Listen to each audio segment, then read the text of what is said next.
Investment वैसे ही investors के लिए काफी आसान है, प्रक्रिया बहुत आसान है, पर ये छोटे छोटे कुछ ऑपरेशनल इश्यूज जिनको हम कह सकते हैं वो शायद सेबी और एम्फी ने नोटिस की हो, इसलिए उन्होंने एएमसी से दरख्वास्त की कि आप जरा सुझाव दें कि आखिरकार ऐसे जो छोटे छोटे ऑपरेशनल इश्यूज है और कौन से ऐसे इश्यूज है जिनको हटा कर दिया जाए तो ये निवेश और भी ज्यादा आसान और सीमलेस हो जाएगा।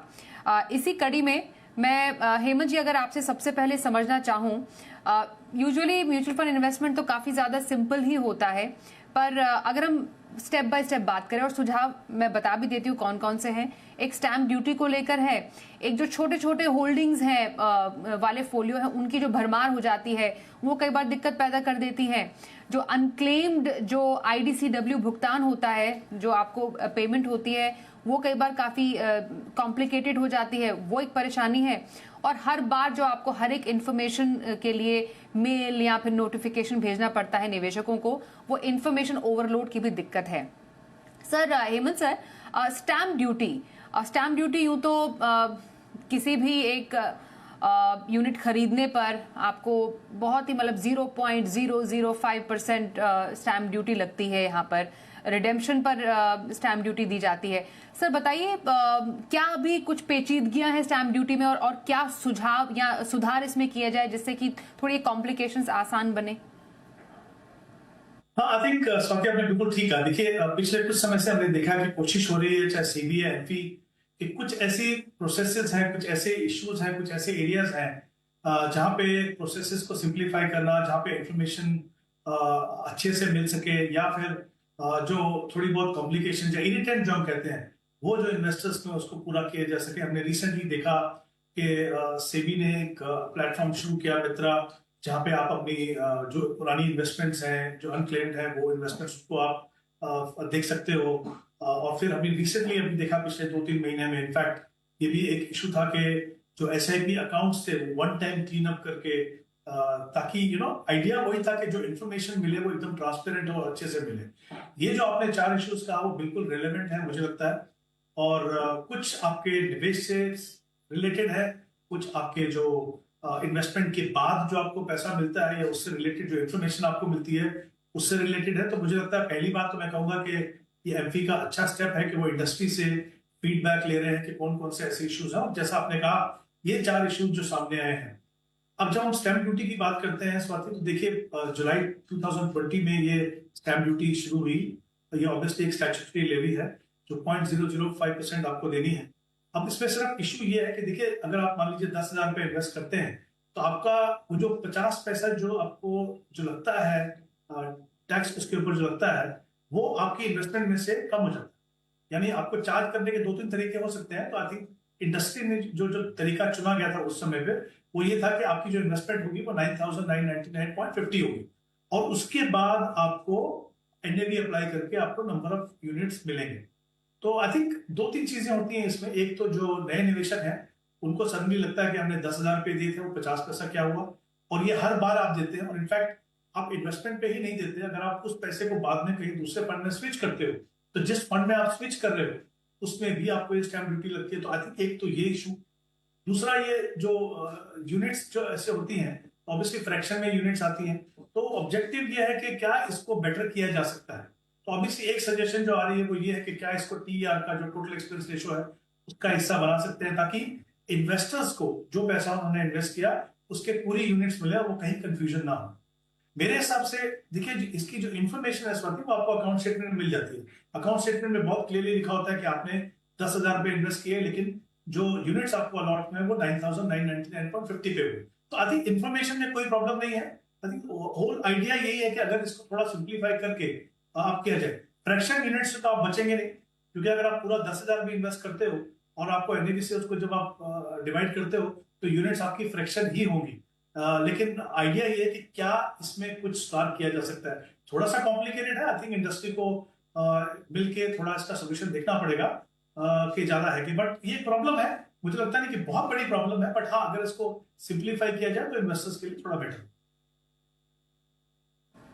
बिल्कुल। तो स्टैम्प ड्यूटी को लेकर जो एएमसीज या फंड हाउस है उनका ये सुझाव है कि आप स्टैम्प ड्यूटी अगर अगर लग ही रही है इन्वेस्टर्स पर, क्योंकि काफ़ी ज़्यादा ये झंझट वाला कैलकुलेशन हो जाता है, तो क्यों ना इस चार्ज को जो टोटल एक्सपेंस रेशो है उसमें ही शामिल कर दिया जाए।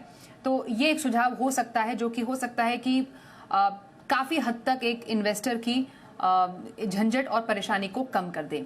विश्वजीत जी, एक और जो सुझाव है जो एएमसीज हैं वो ये देती हैं कि जो बहुत सारे छोटे छोटे छोटे जो अकाउंट्स हैं, टाइनी होल्डिंग्स वाले अकाउंट है, कई सालों से जो इकट्ठा हो गए हैं, क्यों ना उनका भी कुछ इलाज किया जाए।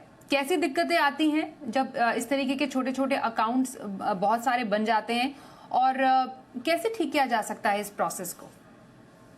देखिए बिल्कुल स्वाति जी, देखिए अगर कोई निवेशक रिडम्पशन के लिए जाता है, अपने पैसे को निकालना चाहता है और कहीं अगर उसने ऑल यूनिट्स रिडीम नहीं किया और मान लीजिए उसके पास 100 यूनिट्स है या 100.25 यूनिट्स है, तो हो सकता है उसने 100 यूनिट्स रिडीम कर दिए, अब लेकिन जो 0.25 रह गया उसका कोई वो अनक्लेम्ड रह जाता है। कई बार एसटीपी करते हैं, जो 500-700 रुपए रह जाते हैं, तो वो अनक्लेम्ड रह जाते हैं और कहीं ना कहीं वो बहुत सारे फोलियोज बनते जा रहे हैं। तो म्यूचुअल फंड एएमसीज का ये सुझाव है कि क्यों ना इसको क्लियर किया जाए। और एक सुझाव उसमें ये है कि अगर 500 रुपए से कम का फंड रह जाता है, तो वो जब वो सेलिंग हो रही है या रिडम्पशन हो रहा है, उसके साथ ही उसको जोड़ दिया जाए, ताकि वो पैसा छोटा सा जो अमाउंट है वो रह ना जाए। क्योंकि उस अमाउंट को मैनेज करने के लिए आपको पूरा पोलियो को मैनेज करने के लिए, पूरी सर्विसिंग करने के लिए एक कॉस्ट लगती है एएमसी की, जो बिना बात किया, और वो पैसा बहुत छोटा सा है। निवेशक को भी लाभ होगा कि उसका जो छोटी सी रकम भी है वो भी उसके अकाउंट में ट्रांसफर हो जाएगी। तो मेरे ख्याल में जब हम एसटीपी करते हैं या ऐसे और कोई बहुत सारी चीजें स्विच करते हैं, तो ये छोटा छोटा पैसा रह जाता है। तो मेरे ख्याल में ये एएमसी का बहुत अच्छा सुझाव है कि वो एकदम से ट्रांसफर हो जाए। और बहुत सारे फोलियोज जो बचे हुए हैं, वो भी एक सुझाव है कि उसको क्लियर करने के लिए, एक सफाई करने के लिए एक सफाई अभियान समझ सकते हैं। ये सारा पैसा जो है इन्वेस्टर एजुकेशन प्रोग्राम में चला जाए, जिससे जिसका जो पैसा अभी अनक्लेम्ड पड़ा हुआ है, जिसका कोई लाभ नहीं है, तो वो इन्वेस्टर एजुकेशन फंड में चला जाए, जहां पे बहुत सारे नए निवेशकों को उस एजुकेशन से जोड़ा जाए। तो मेरे ख्याल में अगर आप देखें तो ये कोई झंझट, कोई परेशान नहीं है, कोई कंप्लेंट नहीं है। ये एमफी की, सेबी की तरफ से शुरुआत है, एक अच्छा स्टेप है, क्योंकि वो कोई ना कोई सोच रहा है निवेशक के बारे में कि कैसे इस सारे प्रोसेस को सीमलेस किया जाए, सुविधाजनक किया जाए और किसी का 1 रुपए का भी नुकसान ना हो। एक पिक्चर आई थी हिसाब बराबर, जिसमें 10 रुपए का भी एक बहुत बड़ा स्कैम था। तो यहाँ पे देखिए, जो ट्रांसपेरेंसी है, म्यूचुअल फंड का जो सबसे बड़ा एडवांटेज है वो है ट्रांसपेरेंसी या पारदर्शिता। उसकी ये पराकाष्ठा है कि 100 रुपए के लिए भी एएमसी, सेबी और एमफी तीनों सोच रहे हैं कि कैसे उस पैसे का इस्तेमाल किया जाए, कैसे उस निवेशक को वो पैसा वापस दिया जाए।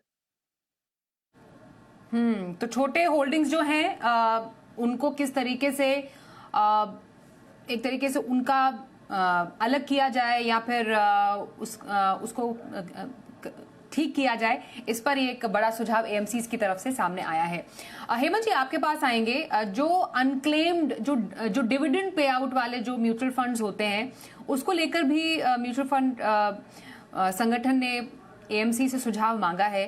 क्या है ये सुझाव और कैसे समझे, क्या दिक्कत आती है डिविडेंड पे आउट वाले फंड्स में at this moment? I think ये बहुत ही इंपॉर्टेंट इशू है। मुझे लगता है कि बहुत अच्छा लगा कि जान के इसके ऊपर कुछ इनिशिएटिव लिए जा रहे हैं। देखिए क्या होता है, आप म्यूचुअल फंड की जो रिटर्न आप दो तरीके से ले सकते हैं। एक तो आप ग्रोथ कर सकते हैं, मतलब आपको अगर आप चाहते हैं कि पावर कंपाउंडिंग का फायदा हो, आप चाहते हैं कि जो आपका डिफाइंड टाइम होराइजन है उसके बाद ही आप पैसा निकालें, तो आप फिर ग्रोथ ऑप्शन के लिए जाते हैं। या फिर कुछ निवेशक ऐसे होते हैं, या तो उनको रेगुलर इनकम की जरूरत होती है तो वो इनकम डिस्ट्रीब्यूशन के लिए ऑप्ट करते हैं, या फिर कुछ निवेशक ऐसे होते हैं जो बिलीव करते हैं कि एज अ स्ट्रैटेजी अगर हम डिविडेंड लेते रहें तो फिर जो कहीं ना कहीं थोड़ी सी प्रॉफिट बुकिंग जो हमारे पोर्टफोलियो में होती है। तो अलग अलग निवेशक की अलग अलग स्ट्रैटेजी है। इसमें जो इश्यूज है, देखिए क्या होता है, नॉर्मली जो डिविडेंड जो पे होता है वो आपके बैंक अकाउंट में डायरेक्टली होता है। वो बहुत सिंपल है, जहाँ पे बैंक डिटेल्स प्रॉपर है, सीधा जब भी फंड हाउस डिविडेंड डिक्लेयर करेगा वो सीधे आपके अकाउंट में आएगा और आप उसका जो भी इस्तेमाल करना चाहे वो आप कर सकते हैं।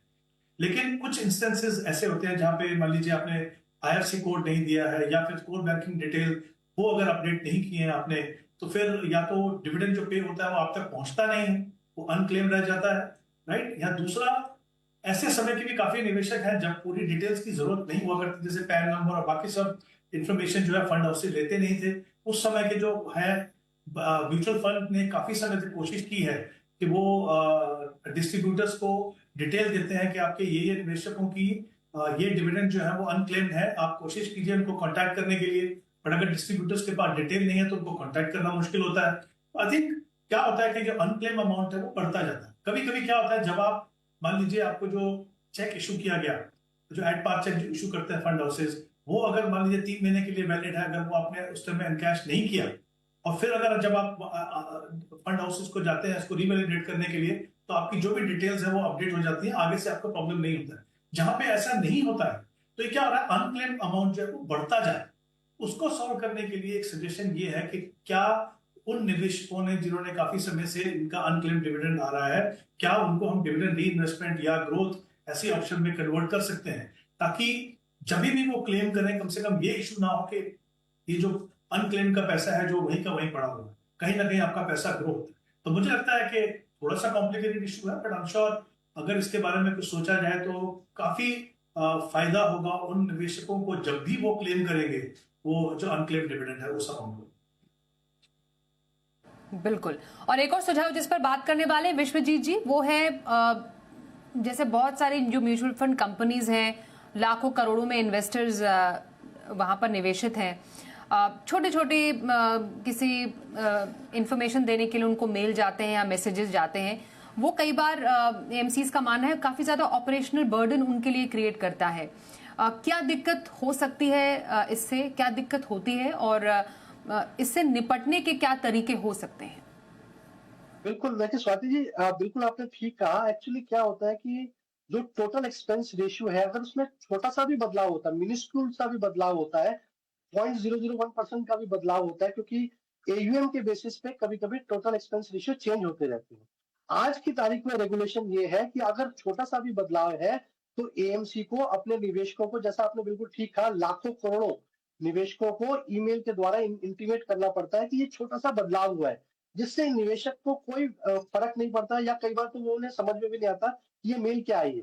तो ये कहीं ना कहीं इरिटेट करता है निवेशकों को भी कि क्या मेल आई है जिसका समझ ही नहीं आ रहा, और उसके ऊपर उनके उनके इन्वेस्टमेंट पे भी कोई प्रभाव नहीं पड़ता। तो ये एक सजेशन है कि क्यों ना ऐसा किया जाए कि ये छोटे छोटे जो मिनिस्क्यूल चेंजेस होते हैं, जो रेगुलेशन वाइज करने ही है, उनको क्वार्टरली बेसिस पे इन्फॉर्म किया जाए, कंसोलिडेशन बेसिस पे इन्फॉर्म किया जाए, ताकि जब एक मेल कोई एएमसी की आए तो जितने भी 3 महीने के बदलाव हुए वो सारे बदलाव उसमें मेंशन हो, तो निवेशक को भी पढ़ने में समझ में आए। और कहीं ना कहीं एएमसी के लिए ये कॉस्ट है, इतने लाखों करोड़ों लोगों को ईमेल भेजना, ये ऑपरेशनल इनएफिशिएंसी है कि कितने लोगों को बार बार ईमेल भेजना। तो मेरे ख्याल से ये एक छोटा सा बदलाव है जिससे किसी को कोई प्रभाव भी नहीं पड़ रहा है, तो ये बहुत ईजी हो जाएगा और लोगों को अच्छा भी लगेगा कि बार बार ऐसी ईमेल्स नहीं आ रही है। और एएमसी के लिए भी कॉस्ट कटिंग है और इनएफिशिएंसी है, कहीं ना कहीं उनको प्रोडक्टिविटी इंक्रीज करने में उनकी मदद करेगा। तो मेरे ख्याल में ये बहुत अच्छा सुझाव है। और जो भी चेंजेस होती हैं, एएमसी वैसे ही अपनी वेबसाइट पे उसको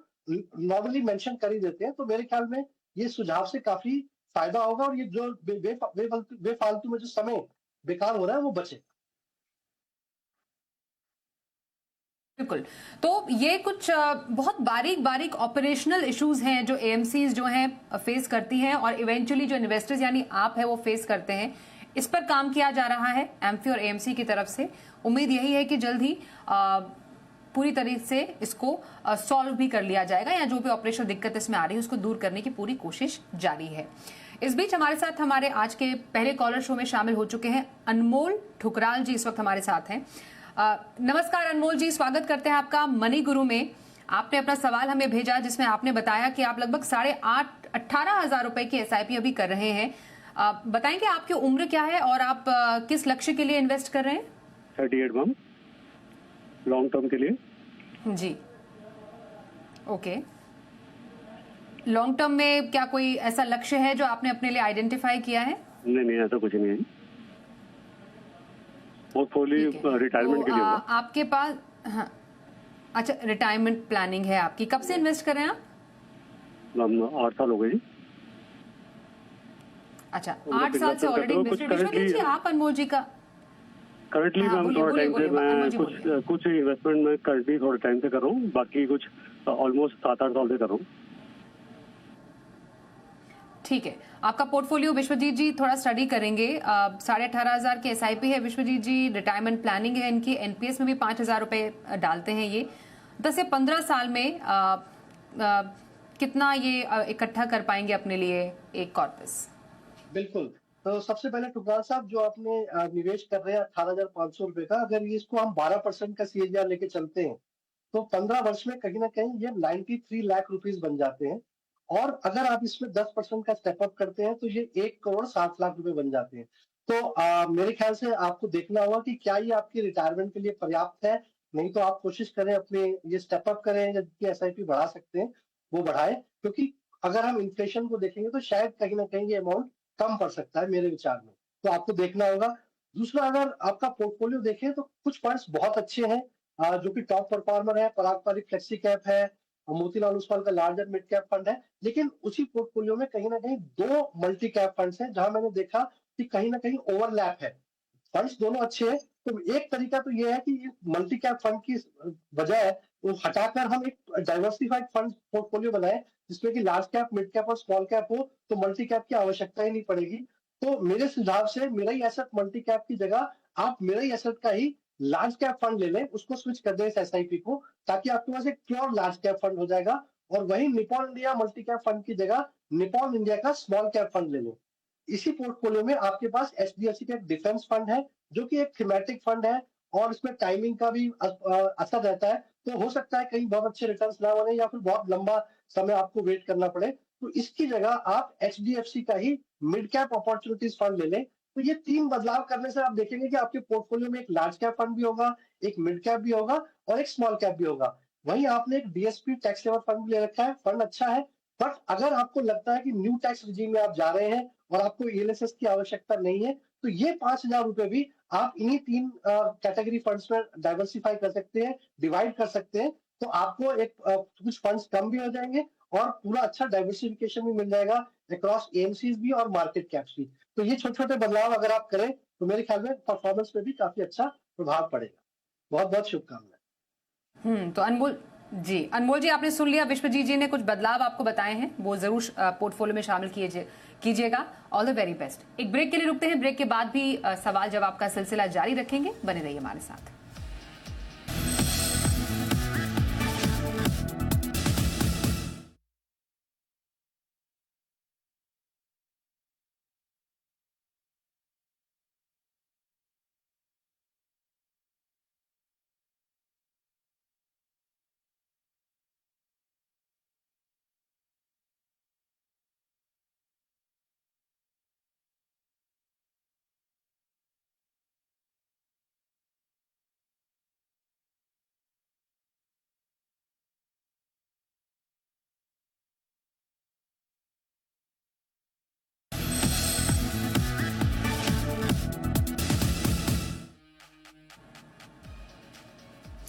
आइए अगले दर्शक का सवाल करते हैं अपने शो में शामिल। हमारे पास सवाल इस वक्त आ रहा है सुदीप चटर्जी साहब का, और जानते हैं इन्होंने अपना क्या सवाल भेजा है। हमारे सामने इनका सवाल भी आएगा।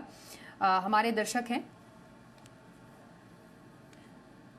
मौजूदा निवेश इनका 40,000 रुपए है, जिसकी एसआईपी ये कर रहे हैं सुदीप जी। इसके अलावा पोर्टफोलियो वैल्यू लगभग 13.5 लाख रुपए की अभी इनकी है। एसआईपी में 10% के स्टेप अप का भी इन्होंने लक्ष्य रखा है। सुकन्या समृद्धि में 1.5 लाख का सालाना इन्वेस्टमेंट अभी ये कर रहे हैं। इसके अलावा कुछ और इन्वेस्टमेंट्स भी हैं इनकी, जिस पर राय लेना चाह रहे हैं। जैसे पीपीएफ में 3,000 रुपए का मंथली इन्वेस्टमेंट भी इनका चल रहा है, और साथ ही कुछ फंड्स भी हैं जिस पर ये व्यू लेना चाह रहे हैं। हेमंत जी, आप प्लीज सुदीप जी का पोर्टफोलियो देखिए, कैसा लग रहा है आपको इनका पोर्टफोलियो? और ये अच्छी बात है कि अपने इन्वेस्टमेंट पे ये स्टेप अप करना चाह रहे हैं, और जो लक्ष्य है बेटी की पढ़ाई है, बेटी की शादी के लिए भी इन्हें आगे पैसे इकट्ठा करने हैं। इस बात की आपने बिल्कुल ठीक कहा। अगर इनके पोर्टफोलियो डिटेल्स को देखें तो इन्होंने अपने गोल्स को बहुत अच्छे से डिफाइन किया है, टाइम होराइजन क्लियरली डिफाइन किया है, और इनका जो पोर्टफोलियो है उसमें काफी मिक्स है। ट्रेडिशनल ऑप्शंस भी हैं, इसमें मार्केट लिंक प्रोडक्ट भी हैं, जैसे म्यूचुअल फंड में एसआईपी कर रहे हैं, एम्प्लॉइज प्रोविडेंट फंड है, वॉलंटरी प्रोविडेंट फंड है, एनपीएस है, सुकन्या समृद्धि। तो काफी एक मिक्स उन्होंने पोर्टफोलियो बनाया है। अगर हम इनके गोल्स के ऊपर जाएं तो पहला जो गोल उनकी डॉटर की एजुकेशन के लिए है, उसमें उन्होंने कहा है कि उनको 50 लाख की जरूरत है 14 साल के बाद। और दूसरा जो गोल है उनकी डॉटर की मैरिज के लिए 1.5 करोड़ चाहिए 17 साल के बाद, और उनके अपने रिटायरमेंट के लिए 25 साल के बाद उनको करीब 7 करोड़ चाहिए। अब ये इन्वेस्टमेंट तो सारी है जिन्होंने एक अच्छा पोर्टफोलियो बनाया है। आई थिंक हमको कोशिश ये करनी है कि हम इनके जो इन्वेस्टमेंट है उनको इन गोल से अलाइन करते हैं। तो अगर मान लीजिए सुकन्या समृद्धि की जो इनकी इन्वेस्टमेंट है प्लस 2000 रुपीज की SIP, और क्योंकि इन्होंने कहा कि SIP में ये 10% का स्टेप अप भी करेंगे, तो अगर ये दो चीजें अगर हम अलाइन करते हैं इनकी डॉटर की एजुकेशन से, तो ये गोल पूरा होगा। सुकन्या समृद्धि की इन्वेस्टमेंट जो एक्यूमुलेट होगा प्लस आउट ऑफ 40,000 2000 की SIP हम यहाँ पे अलाइन करते हैं। उसके बाद जो दूसरा गोल है, उन्होंने कहा कि अपनी डॉटर की मैरिज के लिए उनको 1.5 करोड़ चाहिए, तो वहां पे करीब 12,000 की SIP विद 10% स्टेप अप, वो अगर हम एलोकेट करें तो वो उनका गोल पूरा होगा। तीसरा जो उनका गोल है रिटायरमेंट का, जिसमें 25 साल है इनके पास, अब यहाँ पे 28,000 की SIP बची है, जिसमें 10% इन्होंने कहा कि हम स्टेप अप करेंगे, और फिर employees provident fund, voluntary provident fund, NPS और जो भी इन्वेस्टमेंट बाकी बचेंगे, अगर और इनका करंट जो पोर्टफोलियो वैल्यूएशन है 13.5 लाख का, वो अगर हम कंसीडर करें तो करीब करीब 18 करोड़ का कॉर्पस बनेगा। कहीं ज्यादा, जितना ये एम कर रहे हैं उससे कहीं ज्यादा बनेगा। और इनफैक्ट जो 12,000 की SIP हमने एलोकेट की दो गोल्स के लिए, अगर वो 15-17 साल के बाद और कंटिन्यू करते हैं 8 साल, तो कॉर्पस इनका और भी बनेगा। तो मुझे लगता है कि इनको अपने जो भी इनके ऑब्जेक्टिव है उनको पूरा करने में प्रॉब्लम होगी। सिर्फ एक ही चीज मैं कहना चाहूंगा इनको, क्योंकि 25 साल का समय रिटायरमेंट के लिए, तो वॉलंटरी प्रोविडेंट फंड की जगह पे अगर वो पैसा SIP में लगाएंगे तो उनका रिटर्न कहीं ज्यादा बेटर होगा। तो आई थिंक ये उनको कंसिडर करना होगा। दूसरा, थोड़े से चेंजेस है इनके पोर्टफोलियो में, अगर आप देखें तो दो स्मॉल कैप फंड है इनके खुद जो पोर्टफोलियो है इनका SIP का, उसमें क्वांट है और निपॉन है, तो निपॉन को रखिए। निपॉन में अमाउंट बढ़ा के 3,000 से 7,000 कर दीजिए आप। जो बाकी पैसा बचेगा वो, और एक फंड है इनके पास HDFC का निफ्टी 500 मोमेंटम 30, वो फंड भी मुझे लगता है इनके लिए सुटेबल है। तो इन दोनों का जो पैसा बचा स्मॉल कैप से, और जो पैसा वो HDFC फंड में इन्वेस्ट कर रहे हैं, उसको एक आप अच्छे लार्ज एंड मिड कैप में लगाइए, जो इन्वेस्ट को लार्ज एंड मिड कैप हो सकता है। तो आई थिंक पोर्टफोलियो को हम थोड़ा रीलाइन कर रहे हैं, और जो भी इन्वेस्टमेंट है उसको गोल के साथ अलाइन करके कोशिश कर रहे हैं कि इनको आगे ट्रैक करने में इजी हो, और अपना इनका जो कॉर्पस है वो पूरा मिल सके। जी सुदीप जी, बहुत बहुत शुभकामनाएं आपको आपके इन्वेस्टमेंट के लिए। विवेक पटेल हमारे साथ अगले कॉलर फोन लाइन पर है, बात करते हैं। विवेक जी, स्वागत करते हैं सर। बताइए जरा, अपना आपने पोर्टफोलियो भेजा था, किस टारगेट के लिए इन्वेस्ट कर रहे हैं? First of all good evening and thanks मेरा क्वेश्चन लेने के लिए। एक्चुअली मुझे ऐसा लग रहा था कि मैं बहुत लेट हो चुका था 39 ईयर, तो मैंने SIP 46,000 से स्टार्ट की है, और उसमें मैंने एक डेब्ट फंड भी रखा है इमरजेंसी के लिए, और दूसरे कुछ बहुत सारे डाइवर्सिफाइड है। तो मुझे ये जानना था कि ये ओवर डाइवर्सिफाइड तो नहीं हो गया है ना, और दूसरा मुझे जानना था कि अगर 15 ईयर में मुझे 3 करोड़ चाहिए तो कितनी SIP करनी पड़ेगी, और बस यही जानना था, और कुछ चेंजेस करना है कि नहीं मेरे को। ओके विवेक जी, सही टाइम पे आपने वैसे कॉल किया है, और मैं विश्वजीत जी आपके पास सीधा जाती हूँ। बताइए कैसा लग रहा है इनका पोर्टफोलियो सर? जी बिल्कुल पटेल साहब, आपका पोर्टफोलियो आपने करीब करीब 12 फंड्स ले रखे हैं, तो मेरे ख्याल से आप बिल्कुल ठीक समझ रहे हैं। थोड़ा सा कहीं ना कहीं ओवरलैप है और ओवर डाइवर्सिफाइड है, तो कुछ कंसोलिडेशन किया जा सकता है पोर्टफोलियो में, कुछ बदलाव भी किए जा सकते हैं। लेकिन अगर आप जो आपने गोल रखा हुआ है 3 करोड़ का, तो अगर 46,000 की SIP हम चले, 12% का CAGR लेके चले 15 वर्ष में, तो ये कहीं ना कहीं 2 करोड़ 32 लाख बनते हैं। तो थोड़ा सा गैप नजर आता है। और जैसा आपने मेंशन किया हुआ है कि आप इसको 60,000 तक ले जाना चाहते हैं SIP को, तो अगर आप 60,000 तक SIP स्टार्ट करते हैं तो आप बिल्कुल 3 करोड़ के लक्ष्य तक पहुंच जाएंगे, 12% का CAGR अगर हम लेकर चलते हैं। तो आपकी जो गणित है वो तो बिल्कुल ठीक है, आप SIP खुद भी बढ़ाना चाहते हैं, और जो गोल है वो अचीवेबल है, तो वो तो बहुत अच्छी बात है। दूसरा, अगर पोर्टफोलियो देखें तो मेरे हिसाब से ओवरलैप है HDFC निफ्टी 50 इंडेक्स पे और HDFC S&P BSE 500 फंड में, जो कि एक फ्लेक्सी कैप फंड जैसा है, तो काफी ओवरलैप है। तो मेरे हिसाब से आप HDFC S&P 500 BSE index fund को स्टॉप कर दें, और इसको कहीं ना कहीं आपके पास पारंपरिक फ्लेक्सी कैप फंड है, उसमें ये 2,500 रुपए ऐड कर सकते हैं, तो एक फंड आपका कहीं ना कहीं कम हो जाएगा। दूसरा, वहीं आपके पास 2 मिड कैप है, और जिसमें कि मिड एसेट मिड कैप है और क्वांट मिड कैप है। अगर हम देखें तो परफॉर्मेंस वाइज अभी कोई बहुत अच्छे नहीं चल रहे हैं। अगर आप वेट कर सकते हैं तो हो सकता, कई बार ऐसा होता है कि फंड की एक साइकिल होती है, वो आने वाले समय में अच्छा परफॉर्म करता है। अगर आप वेट कर सकते हैं तो अच्छी बात है, अदरवाइज आप एक अच्छे मिड कैप फंड में स्विच कर सकते हैं, जिसमें मैं आपको सलाह दूंगा कि निप्पॉन इंडिया ग्रोथ फंड या फिर कोटक इमर्जिंग इक्विटी फंड में आप स्विच कर सकते हैं, दोनों फंड की एसआईपी को स्टॉप करके। इसके अलावा आपके पास 2 स्मॉल कैप फंड भी हैं, एसबीआई का स्मॉल कैप भी है, क्वांट का स्मॉल कैप भी है। तो यहाँ पर भी आपको परफॉर्मेंस कोई बहुत अच्छी नजर नहीं आ रही होगी। इसकी जगह अगर आप बंधन का स्मॉल कैप फंड में स्विच करें तो आपको आने वाले समय में अच्छे रिटर्न देखने को मिल सकते हैं।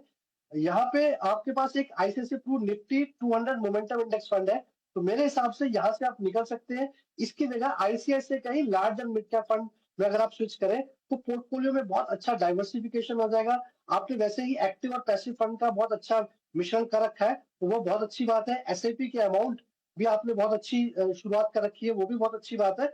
मेरे हिसाब से आप अपना गोल अचीव कर पाएंगे। Right sir. और ये थोड़ा सा अगर आप बदलाव करें तो काफी अच्छा है।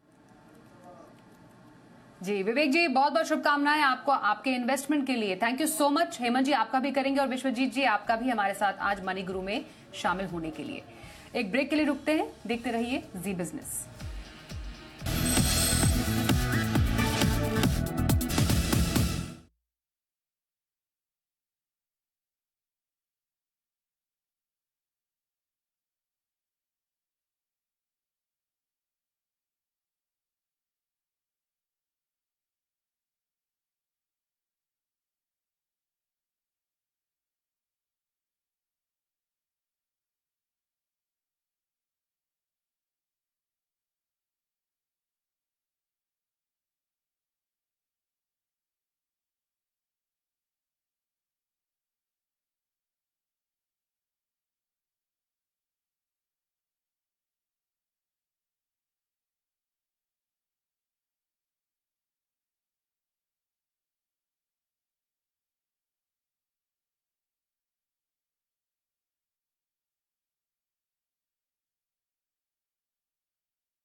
प्रस्तुत करता पतंजलि शरबत एवं फ्रूट ड्रिंक। प्रचंड गर्मी से अपने परिवार को बचाएं। प्रायोजक एसबीआई बेस्ट है, सबको पता है।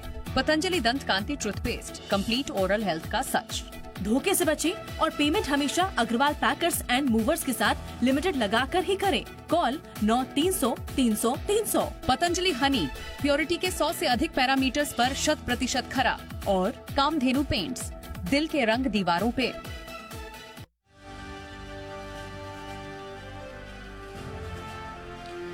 तुर्की और अजरबैजान के बहिष्कार की जी बिजनेस की मुहिम का